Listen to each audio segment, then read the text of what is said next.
Boa noite, amada igreja. Shalom para todos. Vamos dar aquela salva de palmas a Jesus nesse momento. Glorifique a Ele enquanto você aplaude. Glorifica a Ele.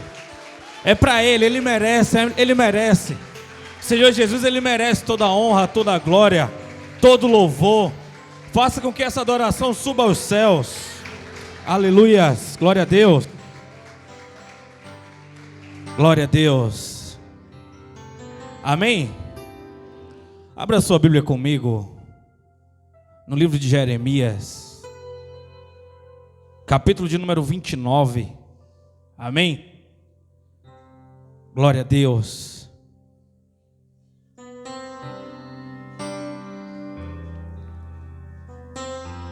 Deus, Ele é fiel, Deus, Ele é tremendo, igreja. E às vezes o problema é que às vezes nós achamos que nós já conhecemos o culto. Porque às vezes o culto ele tem um estereotipo. Os versículos que são lidos, as músicas que nós cantamos. E às vezes nós deixamos aquele algo programável no nosso corpo. E não deixamos assim com que Deus ele possa trabalhar conosco no simples. Você já imaginou o céu? A Bíblia diz que, no capítulo 6 de Isaías, que os anjos ficam falando uns aos outros, santo, santo, santo. Porque os anjos não precisam falar para Deus que Ele é santo. Não precisa falar para Deus que Ele é santo, que Deus sabe que Ele é santo. Então quando você diz que Deus é santo, você não está dizendo, Deus, tu és santo. Mas você está dizendo para você mesmo que você tem um Deus santo, um Deus puro. Então os anjos ficavam falando uns para os outros: olha como Ele é santo, olha como Ele é santo. E eles eram automaticamente, eles eram preenchidos, eles satisfaziam na glória de Deus apenas em reconhecer a santidade de Deus. E às vezes nós achamos que nós vamos encher Deus de elogios, e Deus vai ficar alegre com os nossos elogios, e aí Ele vai nos abençoar porque nós estamos elogiando Ele. Deus não precisa de nossos elogios. Quando nós estamos elogiando Deus, nós estamos falando e se conectando e se afirmando em um Deus poderoso, majestoso, glorioso e amável. É isso que nós precisamos entender. Quando nós declaramos isso, nós estamos falando para os nossos inimigos: olha, o meu Deus é santo, Ele é puro, Ele é belo, Ele é inefável. Então é isso que a gente precisa entender para esses dias. É como se você tivesse um filho que toda hora ele diz assim: meu pai, você é lindo, minha mãe, você é linda. Mas ele está dando um trabalho gigante para você. Talvez ele tá te dando um abraço, está tentando te trazer algum presente, mas vamos para um lado extremo. Mas ele está desobedecendo, mas ele está roubando, mas ele está se embriagando. E talvez ele chegue em casa embriagado: mãe, eu te amo. Então o importante não é você declarar para Deus que Ele é bonito, que Ele é amável, que você ama Ele, mas se no fundo você é um filho desobediente. Vamos lá. Jeremias 29, verso 11. De dentro para fora, eu quero que você entenda essa mensagem nessa noite. Eu vim aqui para poder tentar esclarecer algo para você, para que você consiga dar um passo mais longe do que você está acostumado a caminhar. Amém? Diz assim: porquanto somente eu conheço os planos que determinei a vosso respeito, declara Yahvé. Planos de vos fazer prosperar, e não de vos fazer causar dor e prejuízo. Planos para vos dar esperança e um futuro melhor. Então me invocarei, e chegareis a mim para orar, e eu vos darei toda a atenção. Vós me buscareis e me encontrareis, quando me buscardes de todo o coração. Eu me deixarei ser encontrado por vós, assevera o Senhor, e vos conduzirei de volta do cativeiro, restaurando vossa sorte. Então eu mesmo vos reunirei de todas as partes da terra, para onde eu vos dispensei, e vos repartirei para o lugar de onde vos deportei, afirma o Senhor. Amém?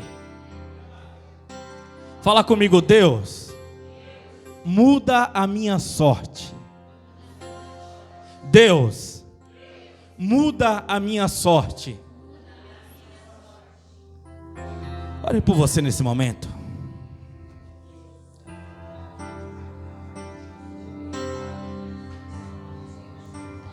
Aqueça meu coração,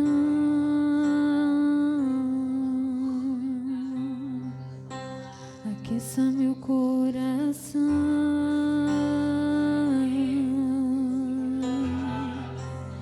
aqueça meu coração. Aleluias, glória a Deus. Aqueça meu coração.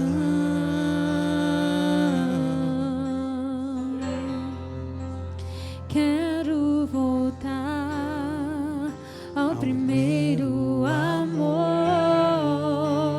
Quero ouvir tua voz, meu amado. Quero voltar. Entrega essa adoração a Ele. Andar de mãos dadas Contigo no jardim.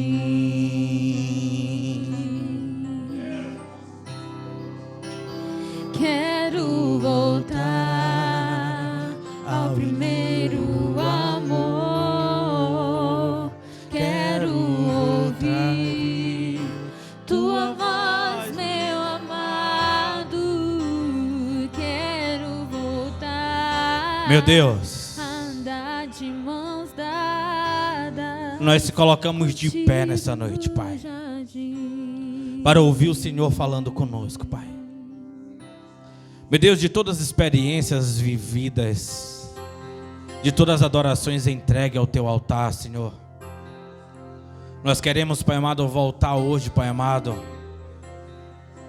ao início, Pai amado, de um relacionamento, quando nós, na verdade, nem tínhamos acesso, Pai.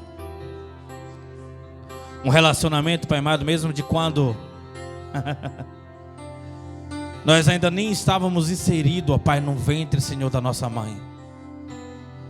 Porque nós viemos de Ti, o Senhor confiou o Teu Espírito, ó Pai, em uma casca, em uma carcaça de couro, de pele e osso, Pai amado. Senhor, nós queremos se conectar a Ti, Pai, que os nossos olhos possam se abrir, Pai. Nós viemos entrar na Tua dimensão, na Tua atmosfera, Pai. Obrigado por tudo, Senhor. No nome de Jesus, amém. Podemos assentar? Fica à vontade, tá?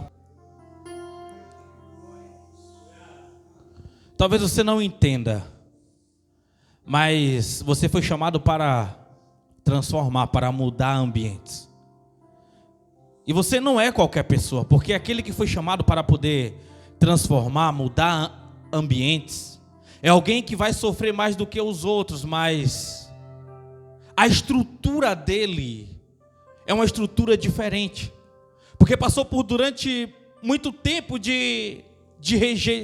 sendo rejeitado, passou por muito tempo sendo esquecido, passou por muito tempo sendo pisado, passou muito tempo sendo degrau para outras pessoas crescerem. Talvez se você olhar para o seu histórico hoje, a sua vida, durante uma boa parte da sua vida, essa foi a sua história, porque essas foram as pessoas que Deus conduziu até aqui. Nessa noite eu tenho certeza disso. Talvez você olhe para o seu histórico assim e viu que algumas pessoas deram certo, mas os que não deram certo parece que estão felizes. Mas você olha para você assim e você diz: poxa, porque parece que eu estou sempre fora da linha, porque parece que para mim nada dá certo, porque a sua ótica, porque a sua visão, ela é diferente dos outros. Porque algumas pessoas se alegram com poucas coisas. Você foi chamado para conseguir enxergar o começo, o meio e o fim das coisas. E às vezes quando você rejeita enxergar o fim das coisas para que você não sofra antecipadamente, você apenas está aumentando o sofrimento para quando aquele dia chegar. Porque Deus, Ele te deu uma visão profética. Deus, Ele te deu uma voz profética. Você foi chamado para mover. Você foi chamado para movimentar ambientes. Você foi chamado para poder restaurar ambientes, restaurar corações, restaurar pessoas que estão com a necessidade extrema e não tem nenhuma bússola, não tem nenhum caminho. Talvez você diga, ainda não me encaixei nisso. Ainda não consigo entender essa segunda parte. A primeira parte até que sim. Mas a segunda, eu encaminhar pessoas, quando na verdade até eu me sinto ainda perdido, me sinto desalojado, me sinto ainda infrutífero. Qual é o pensamento que você tem para você mesmo? Quais são os seus pensamentos para si próprio? Quando você pensa em si, o que é que você consegue enxergar? O que é que você consegue ver? E quando você pensa em si daqui a um tempo futuro, quando você pensa em si daqui a uma década, o que é que você consegue enxergar? O que é que o mundo disse que você seria? Segundo o padrão a qual você foi inserido, talvez com pouco estudo, talvez com poucas oportunidades, talvez já com a carreira já terminada, quem você vai ser? Porque Deus, quando Ele lança uma promessa sobre alguém, Ele dá condições para alguns poderem estudar sim, e chegar no tempo e o devido louvor ser glorificado, porque Ele se preparou para esse dia. Mas também tem outras pessoas que não tiveram oportunidade, e Deus honra sem mesmo você ter conhecido as ciências do mundo, porque Deus, Ele faz com que isso seja colocado na sua mente. Você recebe um espírito de aprendizado acelerado, que as outras pessoas não conseguem compreender. Quando você entende o seu propósito, talvez alguém vai passar 8 anos em uma faculdade, 6, 4, 8 anos em uma faculdade, e não vai conseguir entender uma coisa chamada palavra rema, que dá condição e dá a ideia total para tudo aquilo que ele estudou. E você talvez em um vídeo, você talvez em uma frase, em uma palestra, você vai conseguir captar e ser uma resposta que você não tem ideia a qual Deus quer que você seja. Eu ouvi uma vez uma ilustração sobre um homem. Ele trabalhava em uma empresa, e nessa empresa era uma empresa multinacional. E a ideia, na verdade, se eu não me engano, foi a Colgate. Não vou arriscar o nome agora. E os donos dessas empresas, os diretores, investiam um dinheiro absurdo em uma máquina para poder detectar quando a caixa estava vazia, a máquina tirar aquela caixa. Só que certo dia, se eu não me engano, a máquina deu um problema, e seu Zé pegou um ventilador forte que tinha lá e colocou na direção daquela máquina. Então toda vez que vinha a caixa vazia, o ventilador jogava fora. Toda vez que vinha a caixa vazia, o ventilador ia e jogava fora. E quando o diretor chega naquela sala, que ele olha, que ideia é essa aqui? O que aconteceu? Não, é que a máquina deu um problema e seu João colocou esse ventilador aqui, que já automaticamente já joga para fora a caixa que está vazia. Sabe o que é isso? Isso é sabedoria. Isso é sabedoria. Aqueles diretores gastaram milhões para poder conseguir fazer aquilo. E um homem com uma sabedoria e conseguindo enxergar as coisas com um olhar diferente, ele consegue solucionar um problema gigantesco. Talvez você olhe para si hoje e enxergue alguém que não é adotado de inteligência. Talvez você olhe para si hoje e se enxerga alguém incapaz, que não tem como essas palavras que eu falo sempre aqui, ou que pregadores falaram para você, que um dia você vai ser alguém grande, que um dia você vai ser alguém honrado. Você não consegue se encaixar nisso, porque talvez não é nem isso que você almeja. Mas não é sobre os planos que você tem para si e como você se enxerga, mas é sobre os planos de Deus para você. É sobre por que Deus te fez, é sobre por que Deus colocou você nesse tempo para você conviver com essas pessoas. Você tem que entender que Deus, Ele é um Deus que conhece todas as coisas. Antes de você estar na terra, você já estava no céu com Deus, porque você é um espírito de Deus. É um espírito que Deus colocou, o Shuá. É um espírito que Deus colocou em uma casca de pele e osso. Você precisa entender isso, que você não é algo à toa, passando o tempo à toa, não é isso. Deus olha para Jeremias e diz: Jeremias, eu te escolhi antes de você entrar no ventre da sua mãe. Eu te conheço de lá. Deus olha para Davi e diz: Davi, você vai ser inserido nesse tempo, porque é você que vai resolver os problemas com os filisteus. Deus olha para Sansão e diz: Sansão, eu vou colocar você, porque é você que vai resolver aquele problema de Israel. Deus olha para Ezequiel e diz: Ezequiel, eu vou colocar você, porque você vai ser a voz profética dentro da Babilônia. Deus olha para Daniel e diz: Daniel, eu vou colocar você, porque quem vai governar, quem é o rei é Nabucodonosor, mas quem vai governar é você. Sabe por quê? Deus, ele constituiu, Deus, ele criou a terra, Deus, ele criou todo o sistema solar, ele criou o homem e disse bem assim: olha, eu vou colocar vocês aqui para vocês governarem essa terra. Uma das frases mais fortes que eu vejo pessoas falando assim é: já vem você falando de política. Eu não sou muito de falar de política não, mas eu vejo as pessoas às vezes conversando sobre política, e eu vejo outra: já vem você falar de política, o assunto estava tão bom. Gente, uma coisa que Satanás não quer que cristãos se envolvam é com política. Por quê? Como é que o salário chega na sua mesa? É através do que os políticos resolvem, o que é que eles vão escolher, como eles vão escolher, vai estipular o valor do seu salário. Eles vão constituir lei, eles que vão dizer se a igreja vai abrir ou não. Se você parar para você entender o começo de como você vai controlar essa terra, aquilo que Deus colocou nas nossas mãos, vai ser através do meio político. Então, quando nós cristãos, cheios do Espírito Santo, não governamos, logo Satanás, ele coloca os filhos dele para poder governar e dá os restos, as migalhas, para nós que recebemos essa terra para governar. Então você precisa entender, falar sobre política não é sobre ser chato, não é sobre ser quadrado, não é sobre você não entender, mas é sobre você começar a querer saber o que é que constitui a nossa lei, por que é que existe político, por que é que existe o meio executivo, legislativo. Nós precisamos entender essas coisas. Porque se você pensa como pequeno, se você é retrógrado, você vai ser sempre aquele que não vai interferir no meio onde que as melhores decisões precisam ser tomadas. Você precisa dar uma resposta a Deus. Daniel não deu uma resposta a Nabucodonosor, ele deu uma resposta a Deus. José não deu uma resposta a Faraó, ele deu uma resposta a Deus. Mas quando chegou o dia de governar, precisava-se de alguém que tinha um Espírito Santo e tinha uma sabedoria, e além de ter a sabedoria, também ter inteligência para poder governar, para poder administrar, para poder saber falar. Tem alguém entendendo aqui? Tem alguém entendendo aqui? Deus, ele constituiu tudo, ele fez o sistema solar.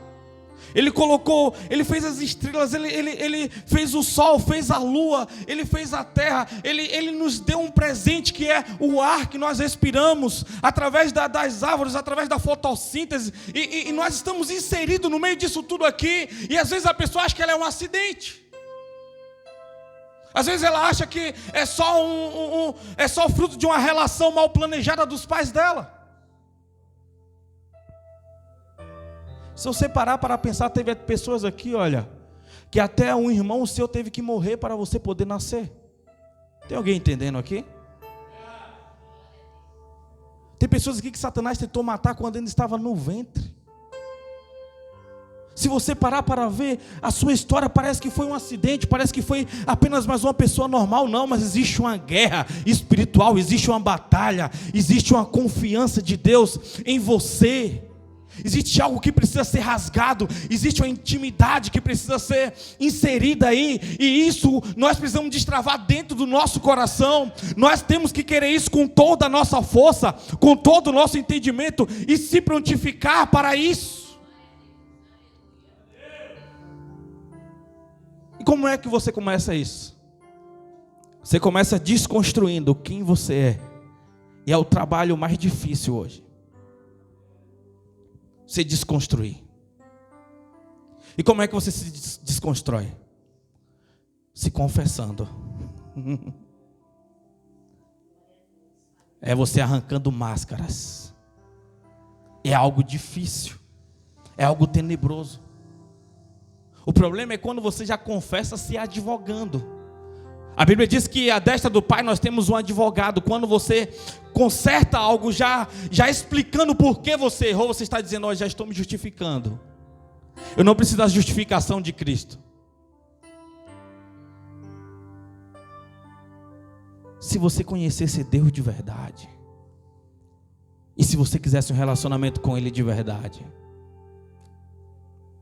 vocês têm acesso a Deus quando vocês quiserem, mas no fundo vocês têm medo, vocês não querem isso. Porque a responsa é grande. Se vocês soubessem, nossa.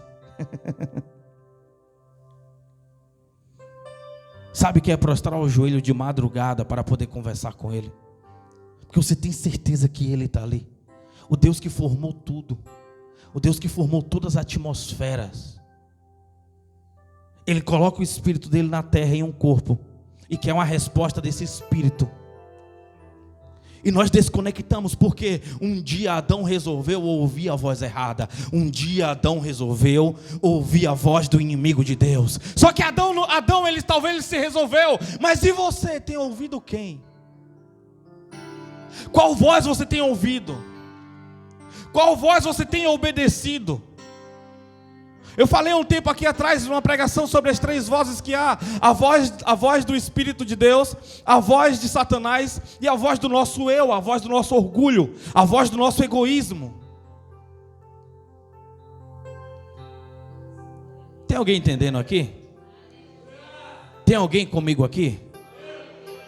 Porque quando Deus ele olha para Jeremias, e levanta Jeremias e manda dizer, e fala com Jeremias assim, sobre o que é que Jeremias pensa sobre ele, sobre o que é que Jeremias está procurando. Quando nós voltamos aqui nesse versículo aqui, vamos lá, quem está comigo aqui? No capítulo 11. Portanto, somente eu conheço os planos que determinei a vosso respeito. Deus está dizendo bem assim: olha, é eu que sei sobre você. É eu que sei porque eu coloquei você para esse tempo. É eu que sei a sua utilidade. Mas sobre o que é que você está pensando sobre si, Jeremias? O que é que você está pensando sobre si, Jeremias? O que é que você quer para você? O que você está procurando para poder chegar onde você tanto deseja, onde você tanto almeja? Porque quando Deus ele libera aquela palavra para Israel, Deus só não é um Deus que castiga. Talvez você olhe assim: poxa, como assim? Uma hora você vê Deus dizendo que Israel é a menina dos olhos dele. Outra hora você vê Deus mandando Israel como cativo 70 anos na terra da Babilônia. Como assim? Uma hora Deus ama esse povo, outra hora Deus quer matar. Mas Deus ele dá resposta à sua resposta. Deus ele dá resposta à sua resposta. Quando você para ver aqui no capítulo 7,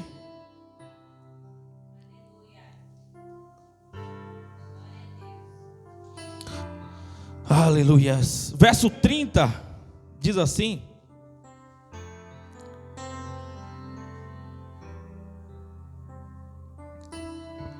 sim, os filhos de Judá praticaram o que eu reprovo e abomino, afirma Yahvé. Profanaram o templo no qual o meu nome é invocado, depositando nele as imagens dos seus ídolos.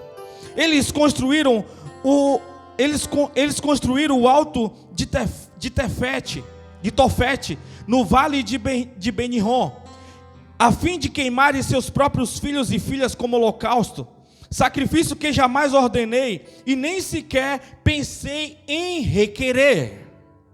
Você vê, sabe quem estava fazendo isso? Era o próprio povo de Israel. Era o próprio povo de Israel que agora estava adorando a outros deuses. Eles destruíram os holocaustos e colocaram agora para poder agradar o rei daquele tempo. Porque o rei se perdeu. Então aquela nação, quando um rei se perdia, ele começava a negociar o quê? Ele começava a negociar impostos. Ele começava a liberar maior quantidade de alimento. Ele começava a dar privilégios àqueles que viravam as costas para Jesus, aqueles que viravam as costas para o Deus Todo-Poderoso. Eu te pergunto hoje, como está o altar da sua casa?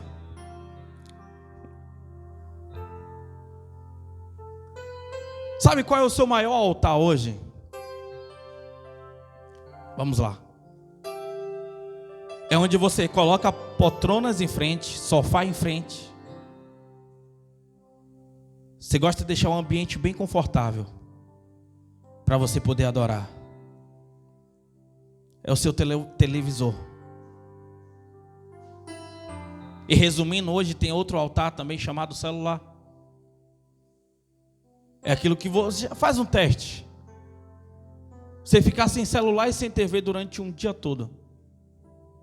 Não, mas não tem como. O meu trabalho, o meu é o seu altar, você trocou. Agora imagina essa paixão pela Bíblia. Imagina essa paixão por Jesus. Imagina você ficar sem conversar com Jesus um dia. Você passa uma semana sem conversar com Ele. Falo conversar, não mandar recado, não mandar mensagem. Senhor, abençoa meu dia. Senhor, abençoa meu alimento. Senhor, obrigado por isso. Não, eu estou falando dialogar, conversar. Abrir o coração e ouvir Ele falando. Assim como Israel trocou o altar dele, a nossa geração também está trocando os altares. Está trocando os altares, gasta dias ali. Tem pessoas que vivem o dia todo procurando novela. Hoje em dia com internet, aí coloca lá não sei o que lá no Viva e no Terra de não sei o que mais lá. E baixa todas aquelas novelas antigas. E é uma sofrência na frente da televisão. Vejo pessoas se chorando na frente da novela.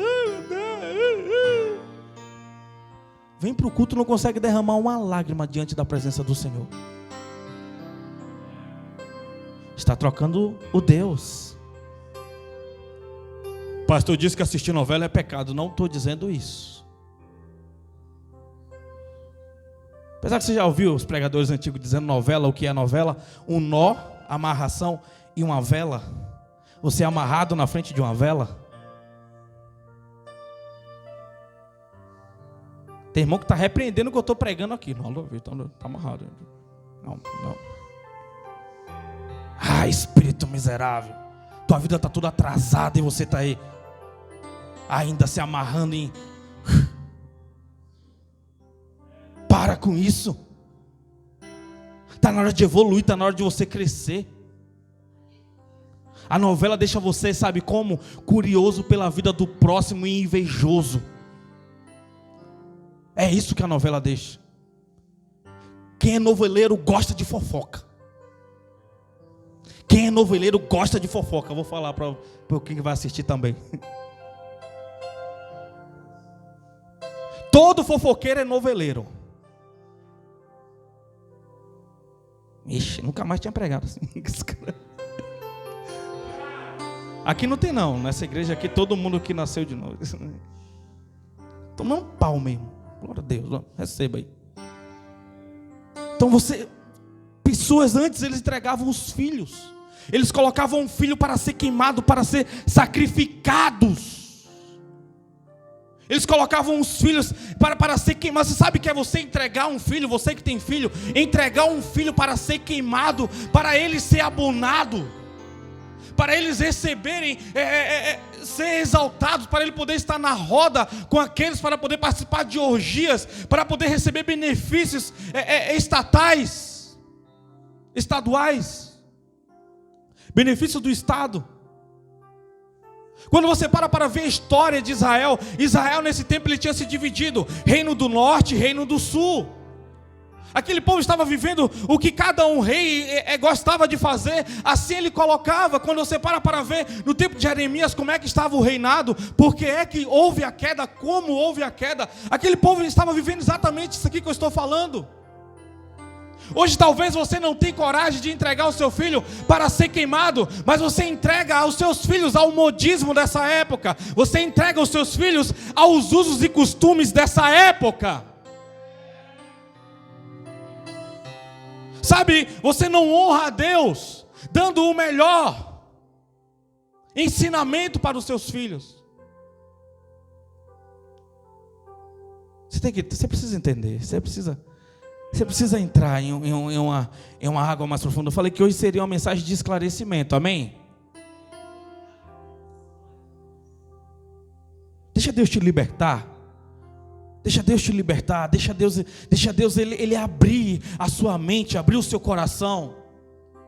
Deixa Deus te libertar das amarguras. Tem vezes que você fala, olha, fulano de tal tem vício lá, olha, com crack, fulano de tal tem vício com bebida, mas você não consegue viver um dia sem tomar um café, você não consegue viver um dia sem tomar uma Coca-Cola, você não consegue viver um dia sem ligar a televisão e se prostrar diante.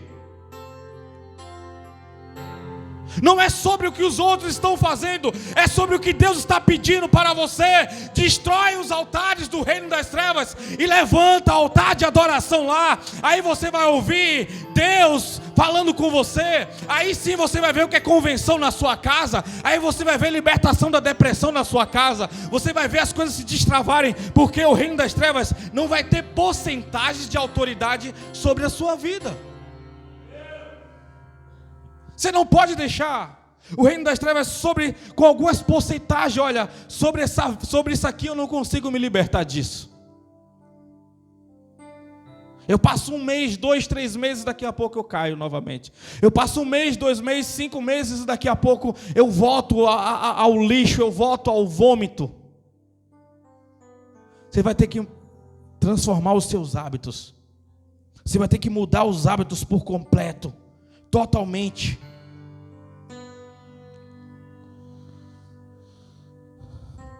Naquele tempo havia muitos falsos profetas. Abra comigo lá no livro lá em Jeremias mesmo, capítulo 29.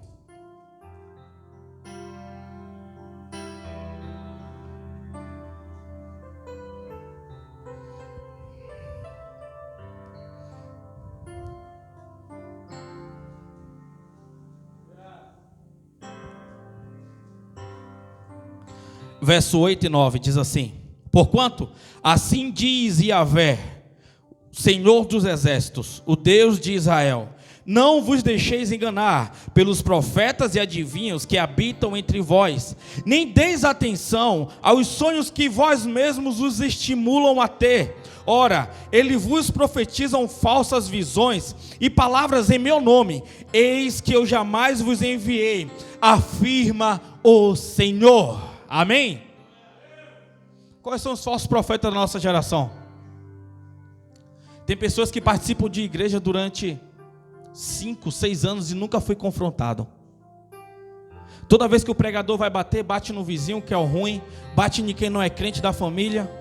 Toda vez que o pregador vai, é o patrão que não presta, é o funcionário que não presta. Mas sempre quem vai sair com a vitória é as pessoas que entraram na igreja. Sempre as melhores pessoas só profetiza a bênção. Não, porque eu vejo, é tanto ver. Olha, Deus está mostrando, Deus está falando. E tantas coisas boas que vem. Meu amigo, se você entra na igreja e sua orelha não sai pegando fogo, tem falso profeta nessa história. Se você entra na igreja e você sai em paz, tem falso profeta nessa história. Você tem que sair em guerra. Porque avivamento não é você sair alegre com o pregador, alegre com a mensagem, mas é você sair triste consigo mesmo. Eu preciso melhorar, eu preciso dar a devida resposta a Deus. Eu preciso entrar nesse nível que Deus está me pedindo. Eu preciso começar a ler a Bíblia. Eu preciso começar a orar. Eu tenho que gastar tempo diante da glória de Deus. A palavra que traz transformação é essa. Porque ela está tirando a característica sua. Ela está tirando os seus maus hábitos. Você sai furioso. Tem nada a ver aquilo, tem nada a ver. Você tem que se convencer. Você tem que chegar em casa se convencendo que o que o pastor falou, que o pregador falou para você não tem nada a ver. Para você ter paz no pecado. Tem pessoas que saem assim. Não, Deus conhece o meu coração. O que importa é Deus, é comigo e Deus. Ai.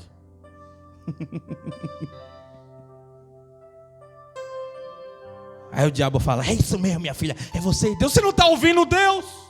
Como é que é com você e Deus? Se quando Deus manda os profetas de verdade para poder confrontar, você rejeita. Quando foi a última vez que Deus falou com você? Eu acho já é mentira. Porque quando Deus fala não existe eu acho. A voz é clara, é nítida, traz temor, traz terror. Deus é terrível. Agora você fica se assegurando nos seus próprios pecados para poder ter paz. Você se assegura nas suas próprias ideologias. Toda vez que eu pregar algo aqui que você for contra, me chama, que eu vou amar conversar com você. Porque tudo que eu tenho pregado aqui, todas as pregações que estão lá, mais de 300 pregações no YouTube, são todas bíblicas. Todas bíblicas. Somos embasados na Bíblia. Somos embasados na Bíblia. Essa sim é a nossa pedra fundamental. Sim. Glória a Deus por isso. Você nunca vai poder chegar e dizer um dia: Deus, olha, eu participei de uma igreja onde que não me ensinaram qual era o verdadeiro significado do meu propósito. Nunca falaram sobre eu me submeter a Deus. Nunca me falaram sobre a cruz. Nunca me falaram sobre Cristo como realmente Ele é. Sobre como tu és terrível. Você tem que glorificar esse Deus. Você tem que amar demais tudo aquilo que Ele tem feito, tudo aquilo que Ele fez por você. Capítulo 18, verso 18. Diz que quando Ezequiel começou a trazer essas palavras, queriam matar ele. Queriam tirar toda a credibilidade das profecias que eles estavam trazendo. Hoje em dia, como é que tiram sua credibilidade? Inventando fofoca contra os pregadores, alguns. Tentando desmoralizar. Hoje em dia é difícil você ser boca de Deus para uma igreja. Porque quando você começa a querer ensinar algumas pessoas que estão mais próximas, vão dizer bem assim: o pastor é manipulador. O pastor fica me perseguindo, quer tomar conta da minha vida. Uma vez uma pessoa queria mudar para a nossa igreja e falou: aí eu saí da outra igreja porque o outro pastor dava pitaco demais na minha vida. Falei: então sai fora que você não está precisando de um pastor não. Abre a sua igreja e seja você pastor. Porque pastor é para isso, é para pastorear. Não é para ficar tomando bicuda e dizendo que é o pastor para poder reunir um bando de egoísta em um buraco não, e dizer que é a igreja não.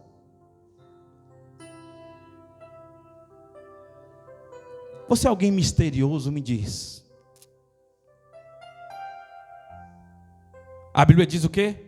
Confessai os seus pecados uns aos outros. Não existe eu chegar e ligar para minha mãe: eu vou contar os meus pecados para a senhora. Por quê? Porque minha mãe não é minha pastora. E porque você precisa às vezes confessar os seus pecados para o pastor? Porque quando você não me diz algo, eu estou dando testemunho que você é uma pessoa que está andando em alinhado em conformidade com a Bíblia, com Deus. Eu estou dando um falso testemunho seu, mas a partir do momento que você vem e diz: olha, eu não estou legal, eu estou falhando nisso, estou precisando de ajuda naquilo. Um dia eu vou ter que prestar conta da sua vida para Deus. Oh, que guerra essa mensagem, hein? Meu Deus. Meu Deus. Vocês estão muito calados. E eu pensei que essa mensagem ia ser, sabe, light, bright. Porque Deus deu uma mensagem assim, que eu vou mudar a sua sorte. Eu falei: vai ser um trem gostoso hoje. Vai sair todo mundo dando glória a Deus, que aquela parede vai rachar de tanto glória a Deus. Aí Deus fala: não, vamos aqui no começo. Vamos começar no coração. Vamos começar no início de tudo. Eu tenho falado um negócio, eu repito, e isso é perigoso. Se você não confia em mim como um pastor para você conversar sobre a sua vida, procure outra igreja rápido. Saia dessa igreja e vai para outra igreja rápido, que você precisa então confiar em alguém para poder pastorear você. Isso que eu falo é perigoso, pastor nenhum tem coragem de falar isso. Vai. Agora não vai lá e vai ser obra de engano não, chegando lá como se fosse igual um perdido uma vez aqui, todo desgramado, queria que eu desse uma carta. Falei: não, você vai tratar isso aí? Então na carta eu vou dizer qual é o seu pecado para o pastor então, tá bom? Não sumiu, nunca mais nem fala comigo. Porque já queria chegar em outra igreja e participar já do grupo de liderança. Tem alguém comigo aqui? Olha para 3 irmãos e fala: Deus está falando comigo.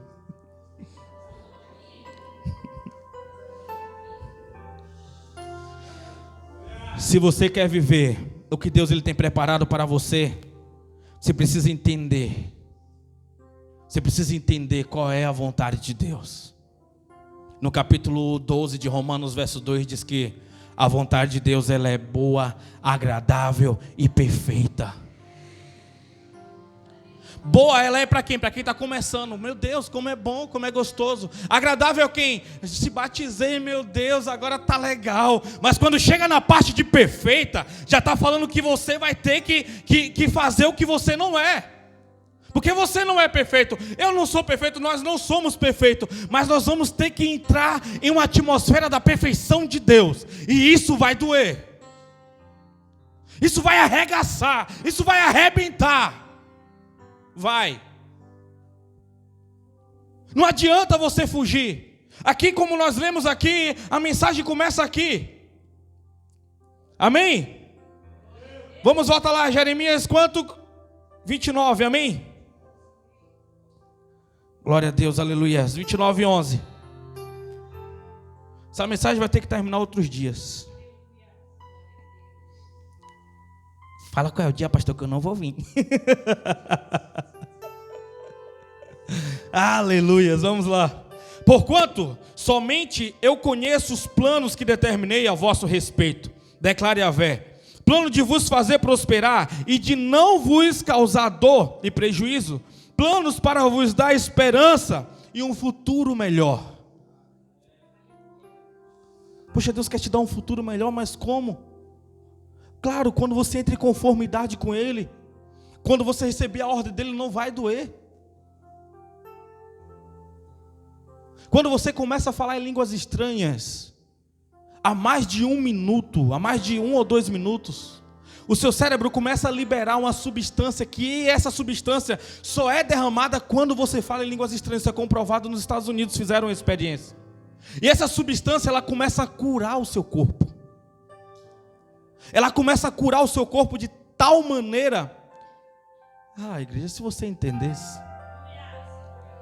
Por isso que o apóstolo Paulo ele diz: olha, tem lugar que você não tem que falar, porque ele estava resolvendo um problema interno da igreja de Corinto. Porque os que falavam assim, tinha mais espiritual do que não falava, e tinha uma dissensão, tinha um problema, tinha uma guerra ali. Mas ele diz: olha, de vocês eu sou o que mais fala em línguas estranhas, na língua dos anjos. Por que isso? Porque ele estava sendo chicoteado ali, sendo arrebentado. E ele precisava entrar na sala do trono enquanto ele era chicoteado. Só batiam na carcaça dele, porque o espírito dele estava conectado ao Espírito de Deus. E o que mais arrebentava aqueles homens era olhar na fisionomia do apóstolo Paulo e ver uma fisionomia transformada, porque ele não estava ali naquele ambiente. Ao ponto dele falar: eu não sou prisioneiro de Roma, eu sou prisioneiro de Cristo. A ausência desse corpo é a presença da glória. Ele está dizendo assim: toda vez que eu estou ausente aqui, eu estou diante da glória de Deus. Então pode fazer o que quiser com esse corpo. O que importa é terminar essa missão. O que importa é eu executar aquilo que o Senhor confiou a mim. Tem alguém entendendo essa mensagem aqui? Quando você conseguir dar esse nível de resposta, você vai ver o que é transformação na sua casa. Você não vai ter anseio de ganhar todo mundo, porque antes de primeiro ganhar a sua casa e os seus familiares, porque você não vai ganhar com palavras. Eles não vão resistir, estar próximo a você, sem sentir a presença de Jesus que você está sentindo. Eles vão ficar escandalizados. Eles vão ficar enlouquecidos. Eu olho para a história e quando eu vejo Savonarola, quando eu vejo a história de Charles Finney, quando ele ia pregar numa igreja, na hora que ele chegava, as pessoas começavam a ouvir o passo dele e dava temor. Você vê Jerônimo pregando e as pessoas elas se abraçavam nas pilastras da igreja, seguravam nas cadeiras com medo de cair ao inferno, de tanto fogo que era liberado na boca daquele homem quando ele começava a pregar. Deus começou a fazer uma obra em você um dia, e Ele queria continuar essa obra em você. Só que você deixou o medo, as dúvidas e as vozes exterior ser maior do que a voz interior, daquilo que o Senhor te pediu, daquilo que o Senhor lhe liberou dentro de você. E recomeçar é difícil. Às vezes parece impossível, mas é preciso, é necessário, é fundamental, tem que acontecer. Precisa se começar, precisa se acontecer. É necessário. Então me invocareis e chegareis a mim para orar, e eu vos darei toda a atenção. Sabe, quando você primeiro coloca o seu coração nas coisas de Deus, não a sua habilidade, mas o seu coração, e Deus dá toda a atenção a você enquanto você estiver orando. Tudo que pedires em meu nome, a fim de que o Pai seja glorificado, assim vos darei. Cara, se você entendesse isso, se você entendesse a dimensão desse poder, não tem como você querer fazer uma oração fajunta só aqui na hora do culto. Você se entregaria, você se jogaria, você mergulharia nele. Você gastaria todo o seu tempo orando e adorando, porque é esse Deus construtor, é esse Deus poderoso, é esse Deus inefável. Você tem que entender que você é a voz de Deus para a sua casa, você é a voz de Deus para o seu bairro, você é a voz de Deus para a sua cidade. O meio de Deus falar com o seu povo é através de você. Você é o portal, você é a boca de Deus.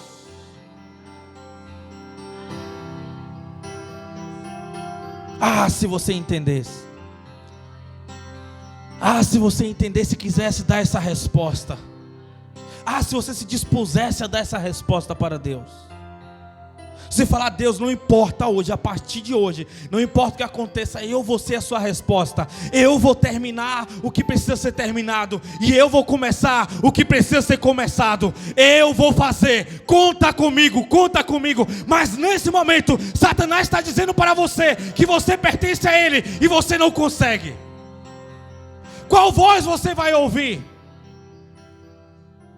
Tem uma voz aí falando nesse momento que é impossível, como se estivesse puxando você para dentro das cadeiras. Não aceite, não permita, desconstrua. Por isso que se diz nascer de novo. Por isso que se diz palingenésia, novo nascimento. Nicodemos queria saber os mistérios dos céus, mas Jesus precisava que Nicodemos se convertesse naquele momento. Nicodemos, você vai ter que investir no corpo morto, no corpo que não está dando mais resultado. Mas você só vai conseguir entender isso se você souber diante de quem você está.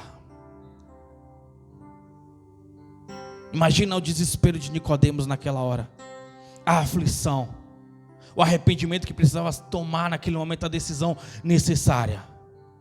Nicodemos, é o seguinte: na hora da minha crucificação, Nicodemos, você não vai poder impor, você não vai poder usar a sua influência. Nicodemos era um dos 3 homens mais poderosos daquela época. Você vai ter que estar calado, Nicodemos. Quando for executado o serviço, que eu estiver morto, aí sim você pode até ir a Pilatos e pedir o meu corpo, porque eu me encontro com você depois de 3 dias. Nicodemos precisava daquela conversão, era necessário. Para você executar a missão a qual Deus confiou a você, você precisa nascer de novo. Senão você não vai resistir. Pessoas vão te parar, circunstâncias vão te parar. Você vai olhar para um ambiente como esse, que você acha que conhece todo mundo, e vai julgar todo mundo e vai dizer: esse é assim, aquele é assim. Não sei porque aquele está adorando, não sei porque aquela está de olho fechado, porque ele é assim, porque ela é assado. Quem é aquele? Você vai julgar todo mundo para você também não conseguir concluir a sua missão, porque é isso que Satanás faz. Porque aquele que julga não ama. O que julga o próximo está dizendo: eu tenho motivos para não estar amando ele. O que julga está dizendo: eu tenho motivos de sobra para não concordar com aquela adoração.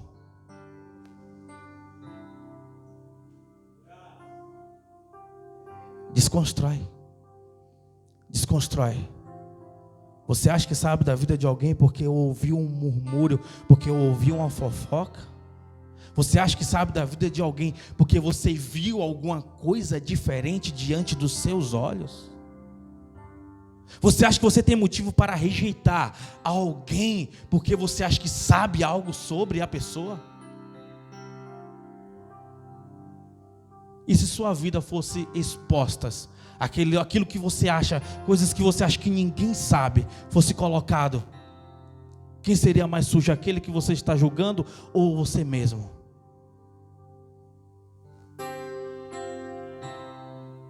Você não tem motivos para julgar, você tem motivos para poder amar, porque a Bíblia diz que aquele que muito foi perdoado, muito ama. Aquele que muito foi perdoado, muito ama, muito ama, muito ama. Eu quero orar com vocês.